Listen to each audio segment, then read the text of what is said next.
तो अब आज मैं आपके लिए एक जापानीज ड्रामा लेके आया हूँ। इसका नाम है रीबूट।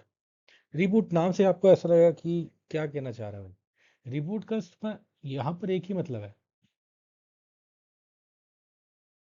जैसे हमारी जिंदगी रिबूट हो जाती है, जैसे हम लोग कुछ एक काम कर रहे होते हैं लेकिन एक दूसरे पर्सपेक्टिव से जीना शुरू कर देते हैं, वैसे ही यहाँ पर रीबूट का मतलब ये है कि आप खुद की जिंदगी छोड़ के किसी दूसरी जिंदगी लेने शुरू कर दो। मैं ज़्यादा यहाँ पर स्पॉइल नहीं करूँगा, लेकिन मेन इसका इशू ये है कि अगर आपको सस्पेंस थ्रिलर्स पसंद हो तो आपको रीबूट ड्रामा डेफिनेटली देखना चाहिए। इस ड्रामा में आपको एक सस्पेंस के बाद दूसरा सस्पेंस, फिर तीसरा सस्पेंस, फिर चौथा मिलता ही रहेगा। It will be twist and turns and twist and turns.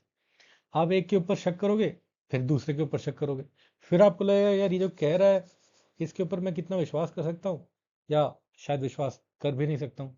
Netflix के ऊपर ये आवाज़ बिल्कुल मिल जाएगी।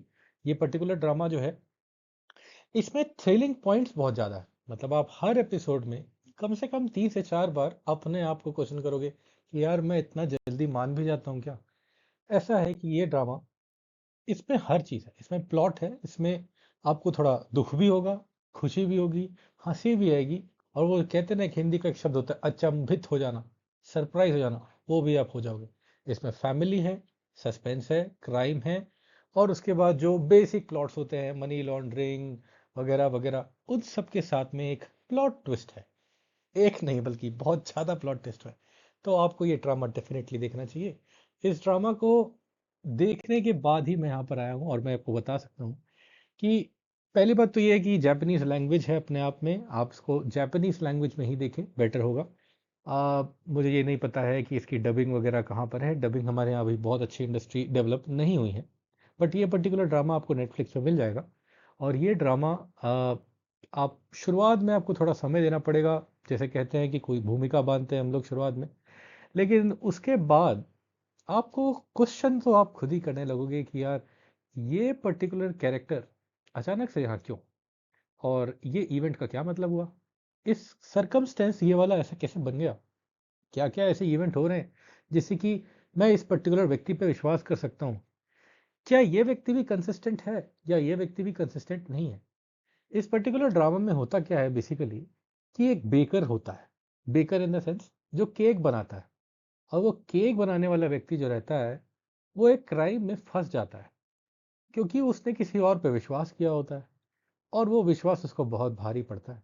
लेकिन एंड आते आते आपको खुद महसूस होगा कि शायद उसको वहां पर लाने का भी कोई कारण रहा होगा। इस पर्टिकुलर ड्रामा की सबसे अच्छी बात यह है कि ये बहुत नेचुरली आगे बढ़ता है। कहीं पर भी ऐसा नहीं लगता कि यार डायरेक्टर ने या स्टोरी राइटर ने जानबूझ के ये नया कैरेक्टर यहाँ पर लेके आया और फिर उसको आगे बढ़ा रहा है, ऐसा कुछ नहीं। ये केवल एक थ्रिलर है, सस्पेंस है इसमें, और definitely you should watch it.